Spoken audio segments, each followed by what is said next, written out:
Uh, I'd like to call to order this evening's meeting of the Judicial Committee meeting. Let the record stand that members Sherry Tice and John Moats are present, along with myself, Tom Klitzka, chairperson.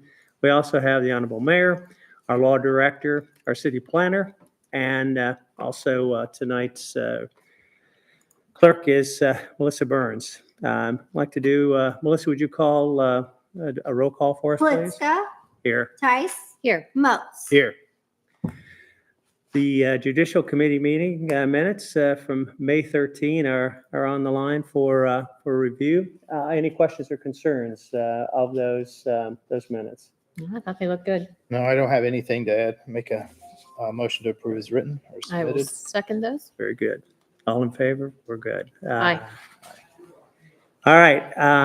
Under new business, we have two ordinances this evening. One is amending the City of Circleville zoning code, and the other is to amend the zoning district of a particular address here in Circleville. Melissa, would you please read the first ordinance? An ordinance amending the City of Circleville zoning code to make certain changes and additions to the code and declaring an emergency. Very good. Thank you. On this, I'm going to ask our city planner, Hannah Wynn, if you'll step up and just give us an overview of this request. Yeah, thanks, Tom. You're welcome. So we ran through these in a public hearing last week, so I'll just kind of run through them quickly again.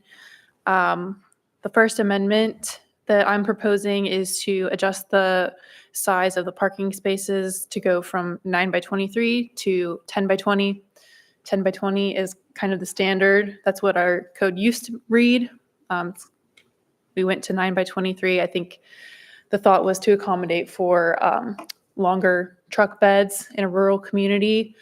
But with new development coming in, a lot of people are still wanting to stick with that 10 by 20, and the BZA has already issued at least one variance on that. So instead of having to go through the variance process for every new development, I think it would be beneficial to just go back to the standard on that.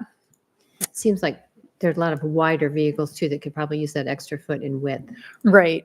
And the aisle width is going to remain at 24 feet. So if there's a little overhang, there still should be plenty of maneuvering within the aisles. I mean, very few of the car makers or vehicle makers are making sedans. I mean, it's all SUVs and you know, from medium to or small to large. So it makes plenty of sense. The next is changing the prohibited accessory structures. We recently made shipping containers a prohibited accessory structure in all districts. What I'm currently proposing is to make them a conditional use in the CS and IE districts. This was actually a part of the recommendation from the Planning Commission, was to make it a conditional use instead of just permitted in those districts. That way the Board of Zoning Appeals would have to approve a shipping container being used as an accessory structure in those districts where they may be more appropriate, but it still would have some additional review by the BZA. Hannah, let me ask you, just to review, the IE Innovation and Employment District, that's our commercial district, basically, with our manufacturing. Yeah, it's basically our industrial manufacturing district. Yes. And then community service, what does that encompass? It mostly encompasses our like city properties, like city maintenance buildings, parks. It does have the schools, some churches, things along those lines. So that's another reason to have it be a conditional use, where it may be appropriate at some of the municipal maintenance facilities, but not at a park. So the BZA would have control over that. Sure. And can they also specify the length of time they'll be using the shipping container in that conditional use? Yeah, in this case, it would be a permanent use Would be for an accessory structure.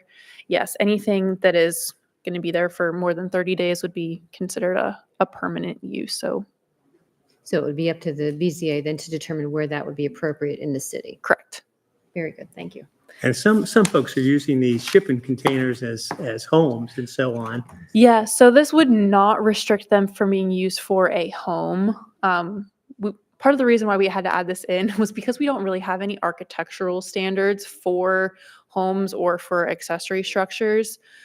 So they still could be used for a home as long as it meets the minimum square footage requirements and things like that.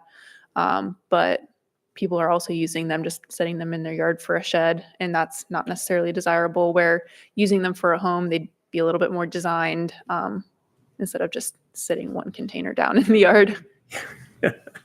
One would hope. Yeah. Have doors and windows and such. Yes. Yeah. Good to move on. Okay. The next, there's multiple like subsections to this. Basically, Amendment 3A through J is just taking all of our application requirements to electronic submittals. We have kind of varying numbers of paper copies that are required based on who's reviewing that, whether it's the BZA or planning and zoning. But we're trying to go paperless with everything. So just eliminate the paper requirement and just require one PDF copy for submittal of all applications under the zoning code. So in that ordinance, the bold face is what is the amendment. Everything Right. else has already been previously approved. We tried to simplify that so it was easy what the actual change was. Thank you. Thank That you. was excellent. Yeah, absolutely. Yes. Thank you for clarifying that. Next is looking at the application requirements for a PUD and PMD. That's our planned unit development and a planned mixed use district. We would like to add that a school impact study may be required for both of those applications. With all of the new development coming in, we want to make sure that the schools know how they're going to be impacted by these developments. So we're adding that in as a may be required so we can determine if it's basically at a threshold units that we think that it needs to be done. We can require that of the developers, but not necessarily impose that on a smaller, 10 unit development or something along those lines. And the last thing is to establish a tiny home community as a use under the zoning code and make that permitted in the manufactured home residential district. You've seen that the tiny homes are kind of rising in popularity. They have been for a while, but we've been having some more interest in them here in the city. And a single tiny home is permitted on a residential lot in any residential neighborhood, but this would basically make a tiny home village allowed wherever a manufactured home village is allowed. What size homes are we referring to? A tiny home under our code is under 400 square feet. Okay. Good size hotel room. Yeah, yeah, very tiny. So, yeah, that would just make that a permitted use in the manufactured home residential district. So on a tiny home, what does that consist of though? I mean, a shed's 400 square feet. It is required to have a, I think, living, kitchen, bathroom, like sleeping area. They don't have to be separate, but they have to provide all of those services for, a sleeping area, a bathroom, a kitchen. So it has to have all of those functions. I guess it doesn't really matter how it's laid out, but all of those have to be within the 400 square feet. So plumbing, heating, and cooling, basically, Mhm. right? Yeah, can't have external bathrooms or kitchens. Going back. That's good. All right, thank you. Thank So, you, Hannah. Yeah, those are all of the amendments currently proposed by myself. Any comments, Sherry, John, on that? Looks good. And yeah, I just want to specify that planning and zoning did recommend this for passage with the condition that the shipping containers be conditional use. Good. And that is how it's written. Yes. Yeah, it's written that way. Well, thank you. I Mhm. appreciate that. You might as well stay up. We'll be Yeah. back in just a minute. Yep. I'll accept a motion for this particular ordinance, please. Yeah, I'll make the motion to move it to council for passage on, was it Would be the second, June 2nd? the third. June 3rd. Yeah, second, Scott. Next Tuesday, well, I'm just thinking, what we got, the third, Yeah. next Tuesday. Council meeting. Yeah. I will second that. All right, Klitschko, yes. Tice, Yes. Moats. Yes. All right, very good. All right, we have a second ordinance. Melissa, would you please read the title for us? An ordinance to amend the zoning district of 766 South Pickaway Street, parcel number A05401900000300 from IE Innovation and Employment District to MUR Multi-Unit Residential District, and amending the City of Circleville zoning code to make certain changes and additions to the code. Question on that. We're going to ask our city planner to step back up or remain where she is and talk about this. This is the Cellar again project itself. And one thing that's not on here, of course, is this something that we need to pass now on the 3rd itself? We don't have the declaring emergency on the bottom of the ordinance title itself, but it's something you need to get done now.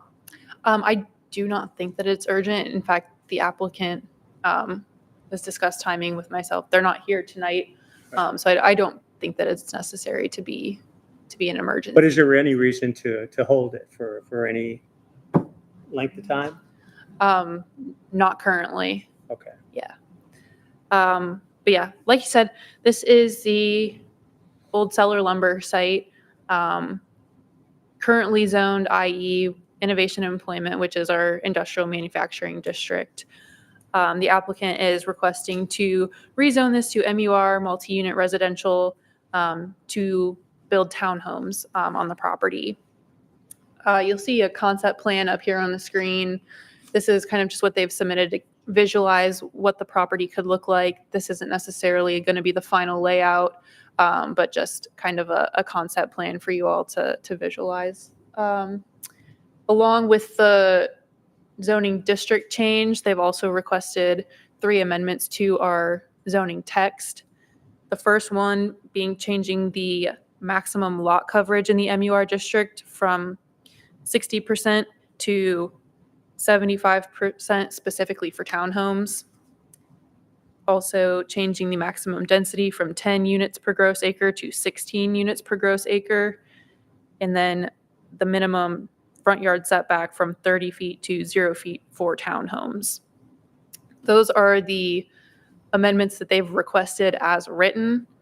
My recommendation is to establish a definition of a townhome in our code, and you'll see that definition as I've suggested, and then make that a permitted use in the MUR district, so we can then break out the lot coverage percentage and front setback for townhomes and for apartment buildings. Because what they're requesting is a 75% lot coverage specifically for townhomes and the 0 foot front yard setback specifically for townhomes. And I'm not sure if we would necessarily want a 0 foot front yard setback on a more traditional apartment complex, but it does make sense for townhomes to be set right on the street. You'll see they traditionally are set either right on or very near to the street. So it's my recommendation to basically add that definition so we can specify the difference between those, the setback and the lot coverage for townhomes versus a traditional apartment building. So does the townhome not have a sidewalk in front of it then? It will have sidewalk. It'll have curb and gutter. There'll be parking spaces on the street, but it would be set kind of right behind the sidewalk. Usually they'll have kind of some stairs going down to the sidewalk and maybe a landscaping area, but will be set very near to the back of the sidewalk. Yeah, I'm not crazy about that 0% setback. I mean, at least even if you had 6 feet, that would give you a little bit of green space, but still not detract too much.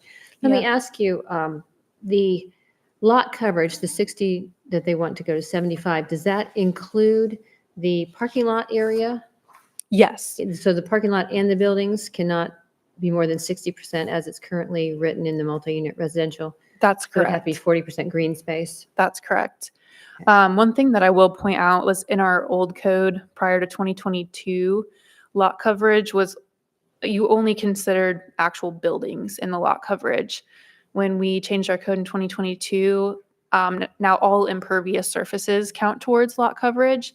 And we have been kind of running into some issues with our percentages because when we changed how lot coverage was percentage or calculated, we didn't increase the percentages that we allowed to kind of accommodate for that. So I think that is part of the reason why they are requesting an increase in the lot coverage.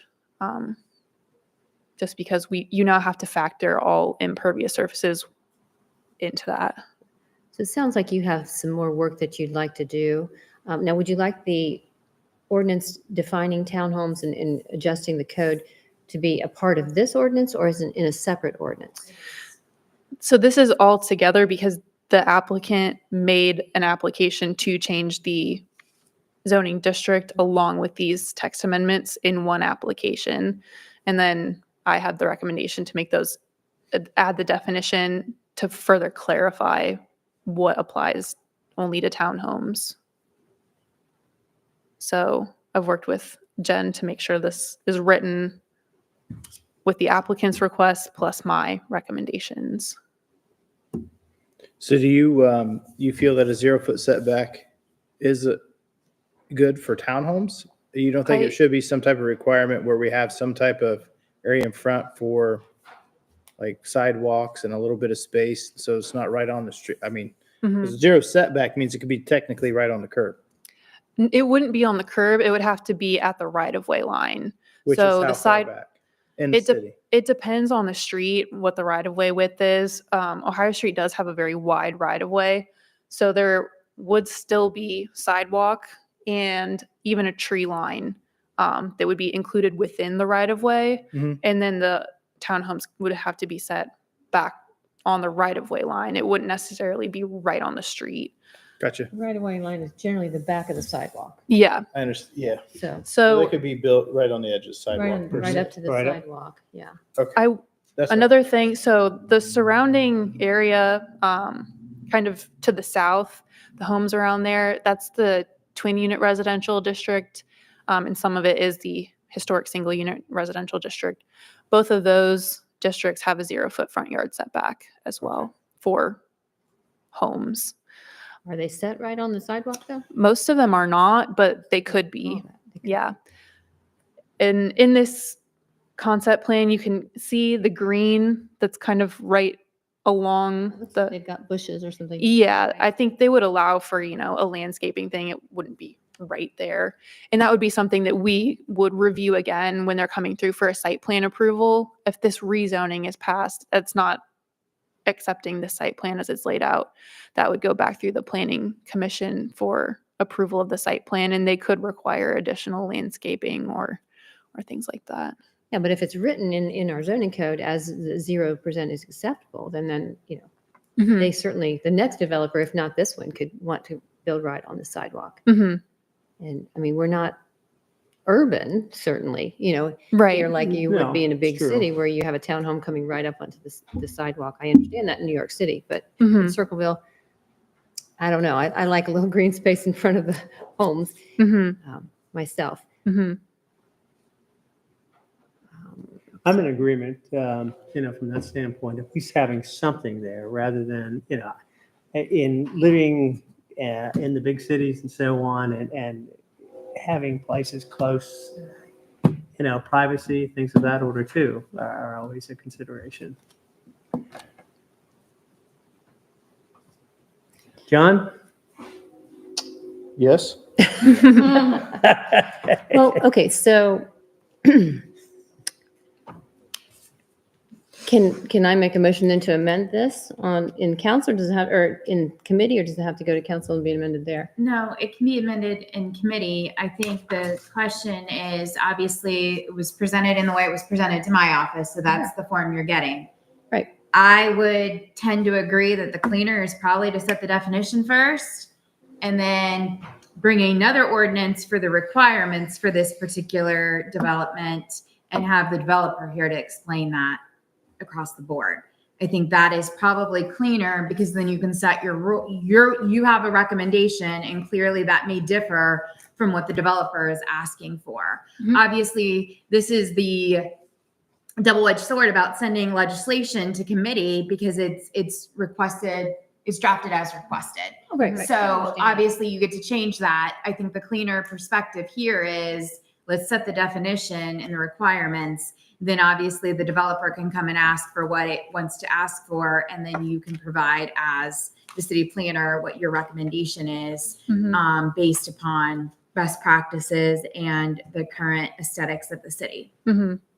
Yeah, I think really the reason why I was adding this in with this is because once they apply for a rezoning application, there's a timeline set in the code that we have to follow, that it has to be heard in a public hearing, heard by committee, and then heard by council. So we're trying to work within those In timelines. committee, and maybe that's the next thing we do is bring the developer here. I think the developer needs to come in and to address why they're asking for that specific requirement across the board.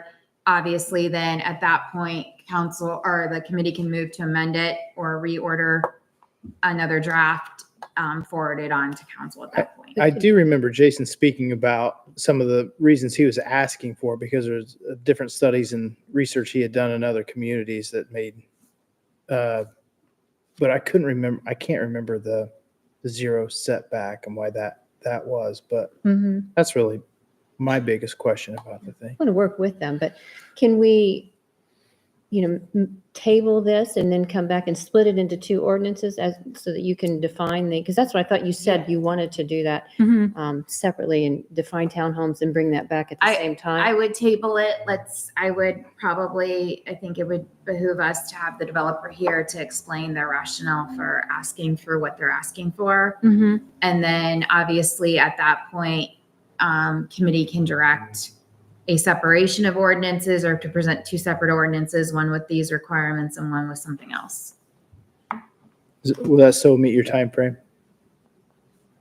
I'll have to check when, the dates that they applied for, when planning and zoning passed it on, and where we are right now.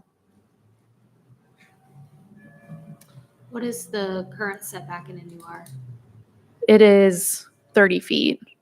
That's a big That's- change. Yeah. So Wow. right now, townhomes are not a specified use. So I think the intention for that is, you're thinking of like a traditional apartment building, and we would keep that setback for a traditional apartment building.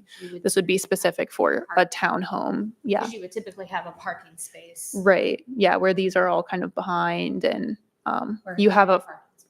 and these have individual front doors that would be, facing the street instead of one main entrance to the building. Well, I mean, the apartments on Nicholas Drive that are set up in the same sort of townhome style format, they're still back away from the road. I can't imagine them being right up on, Yeah. on the street. I mean, it'd be A little bit of- downtown. it's Yeah. Well, suburbia. yeah, and it's a buffer. Where else have you seen townhomes in our area that have lesser setbacks, or not in our town, but the surrounding community? Do you have any examples of that? I guess it's in Columbus because that's the only other place Sure, that that's I've fine. lived. Yeah. But there was an apartment community where they also had townhome style buildings that were set right on the street. Fairly close. Yeah. Okay. I can make the argument too. We have a lot of safety forces vehicles that go up and down Pickaway Street all day and night, that it would be better for the residents there to have just a little bit more space, Some buffer a there. little bit of buffer from Yeah. the road, as well as for the aesthetics. Because it is a main thoroughfare, Pickaway Street. I know some of these are on Ohio. Ohio's not a small street either, as far as that goes. But, Yeah. Yeah. I think, again, I can't necessarily speak for the developer. sure. They are both wide streets, and they're going to be installing bump outs for parking spaces to be actually laid out along the street, and then have sidewalk, curb and gutter installed, and then have a landscaping strip all within the actual street, in between the street and the buildings themselves. So there will be a buffer built in that will just all be within the right of way and not on their property, but they will be installing it. They'll be Yeah. responsible for That's that. good, I would recommend that obviously if you're going to table this, we table it. Obviously, I can have Hannah follow up on some other ramifications of our zoning process. And then if we need to reconvene quickly to address the ordinance in the form that it's in, we can at that point in time. So I will ask Hannah I'll follow up with Hannah and then be in contact, I think, if the committee is going to table it. Can we meet Monday? schedules allow? Well, why don't we see how much Well, I'm just time we saying have? is- Well, that's what we're You looking know, at. Yeah. If you can't bump She's talking another, timeframe, so, Yeah. I'll have to go back and pull up the code and see where we are in the timeline, but I can, because we shouldn't have any problem getting it to the 17th of June council meeting. We could meet after the next council meeting or before or after, potentially, depending on what's going on. well, let's but- see what her timeframe is. Yeah, sure. If that is allowed. We may have some legal ramifications. We can execute documents to waive that if Mhm. we have some discussions. yeah. I don't think the believe- development, they're not like No, I ready like, to go with anything. No. And we have to follow our timeline. Yeah, I believe it's 60 days from when planning and zoning forwards it on. So I'm not sure the exact date that Well, their hopefully meeting they- was. It should have Well, they been, heard it at the beginning of May. it would have been April, Even the beginning of April, so April so we should 2nd. we should have till the end of June then. We should, April, Six, is that right? so that would be Yeah, June June 2nd. No, June 2nd. Well, Yeah, Well, then we're over our time frame already. Mm-hmm. If it's, well, yeah, it's Monday. anyway. I can't do Monday. No? can't do that. Okay, thank you. Well, get back with us. We'll figure that out. okay. Yeah, So let us this, know. this just went to our public hearing last week. hmm So you're saying 60 days from our public hearing, not the original, correct? From the planning and zoning public hearing. I think when you count the days out, the council meeting on the 3rd is when it would have to be heard. That is the 60th day after the planning and zoning. So I guess if it's the case you're going to table it, I would say table it on the basis of, let's see what we can work out in the next few days. If not, then you can have a meeting as the ordinance is presented on June 2nd and have that sent on June 3rd. You'll have to bring it up under new business. Well, I think I can be there. Have to check, Okay. but I think so. So you and I could do it. If John's Yeah, unavailable. so right now, Melissa, So I actually may not be able to be here on the 2nd, but we do Maybe now have an Sarah can- assistant, Yeah. and Sherry is very capable of recording this. yeah, I heard she has that skill. Pushing the record button. All right. Sherry can push the button, so don't worry about me and this, but hopefully Sarah, I know she was sick dealing with stuff this tonight, but. Okay. That's fine. So right hopefully I now, can be here, but if not, just. as it stands right now, then we'll request. I can't translate into hopefully I can be here, but if not. Okay. We do Monday at 6 PM? Yes. Okay. Oh. All right. All right, we need a motion. Make a motion that we table this ordinance. Absolutely. Yeah, I'll second that. Very well. Klitska, Yes. Tice, Yes. Moats. Yes. All right, thanks. And Ann. just- Yes, go ahead. Just one question. So as I communicate with the developer, is there kind of a setback amount that you all would prefer, 5 feet? Just so I can kind of prepare them for what you are all thinking, so they're ready to answer questions and provide explanations on why they're asking for what they're asking for. Yeah. So if you're making this up, I mean, can you make it where it's a minimum of something up to, I mean, You can set a maximum, or yes. set a variance based upon plans and road width and those kind of things? I mean, what were you thinking on the best way to handle these type of things when you're dealing with a townhome and you're looking at different areas in our city to put them? I don't know if you want to necessarily handcuff yourself to, rubber stamp a 0 or a 5 foot or a 10 foot, but I think as you're planning for the development, that you should leave some variances in there so that you can make it based upon what's best fit for the city and the development or the piece of land that they want to put it on. You can set a minimum and maximum setbacks, but that wouldn't necessarily be able to prevent someone from going right up to that minimum. Sure, but it doesn't have to be 0 foot. Right, right. So I mean, the it is- zero, basically, we're trying to optimize every piece of square foot of land that's there. Mhm. And the setback just means less opportunity for those that are building to put more there. Yeah, I think if, Well, no, more but it structures. has to be the Yeah. percentage anyway. So they have to have green space in there. So that would count towards their green space percentage. Right. yeah, And I they're just, think, they're like- providing their green space behind the buildings Right. for the residents more than for facing the public. But I guess where I was looking at it is that those single and twin unit residential districts surrounding it already have a 0 foot front yard setback to where a single family home could already be set right on the street. I see. Where I think it would be more appropriate for a townhome style development to be closer to the street than maybe a single family home.